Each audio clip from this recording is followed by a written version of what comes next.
ஐயா துணை அகில ஜோதி ஆன்மீக சேனல் நேயர்கள் அனைவருக்கும் வணக்கம்.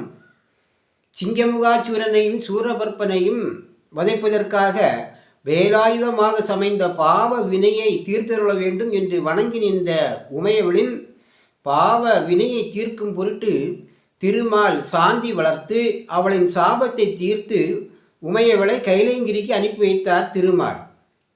குரோனியின் மூன்றாவது கூறு கிரேதாயுகத்தில் மீண்டும் இரணியன் என்ற பெயரில் பிறவி எடுத்தது.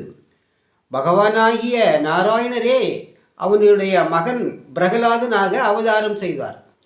இரணியன் இறைவனை வேண்டிய தவம் இருந்து தேவர்களாலும் மனிதர்களாலும் எந்த விதமான ஆயுதங்களாலும் இரவிலும் பகலிலும் உள்ளேயும் வெளியேயும் எங்குமே வைத்து கொல்ல முடியாத வரங்களை பெற்றிருப்பதினால் இனி என்னைத்தான் எல்லோரும் கடவுள் என்று வணங்க வேண்டும் என்று சட்டமிட்டு மக்களை துன்புறுத்தி கொடுங்கோல் ஆட்சி புரிந்து வந்தான்.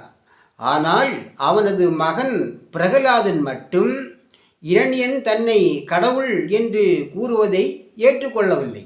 உலகில் காணப்படுகின்ற அத்தனை படைப்புகளையும் படைத்து எல்லா உயிர்களிலும் எந்த இடத்திலும் நீக்கமர நிறைந்திருப்பவரே கடவுள்.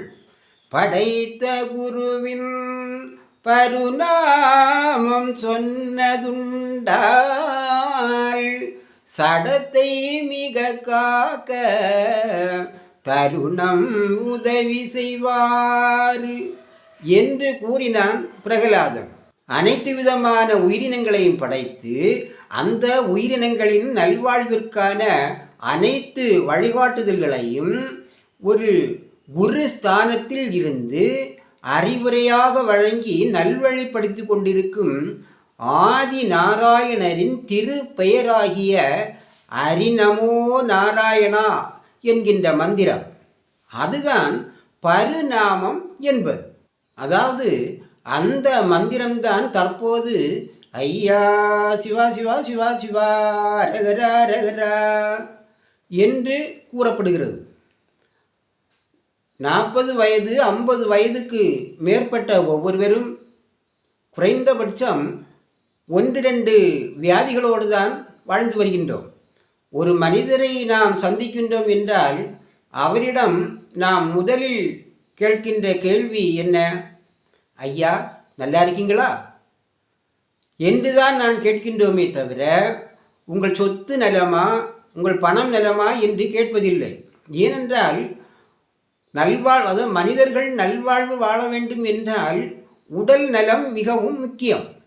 அதனால்தான் நோயற்ற வாழ்வே குறைவற்ற செல்வம் என்று ஔவையார் கூறினார்கள்.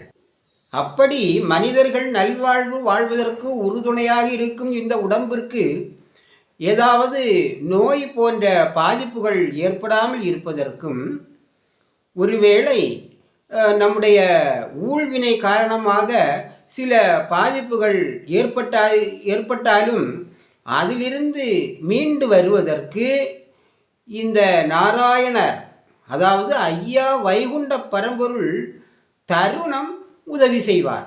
அதாவது இக்கட்டான சூழ்நிலையாக இருந்திருந்தாலும் குறிப்பிட்ட கணப்பொழுதில் அவரது பக்தர்களை காப்பாற்றுவார். அத்தகைய குணம் கொண்டவரே கடவுள் என்ற வார்த்தைக்கு தகுதியானவர். அப்படிப்பட்ட கடவுள் ஸ்ரீமன் நாராயணனை தவிர தாங்கள் அல்ல என்று தனது தந்தையாகிய இரணியனிடம் உறுதிபட கூறினான் பிரகலாதன். இதனுடைய தொடர்ச்சியை நாம் அடுத்த பதிவிலே அறிவோம். ஐயா துணை.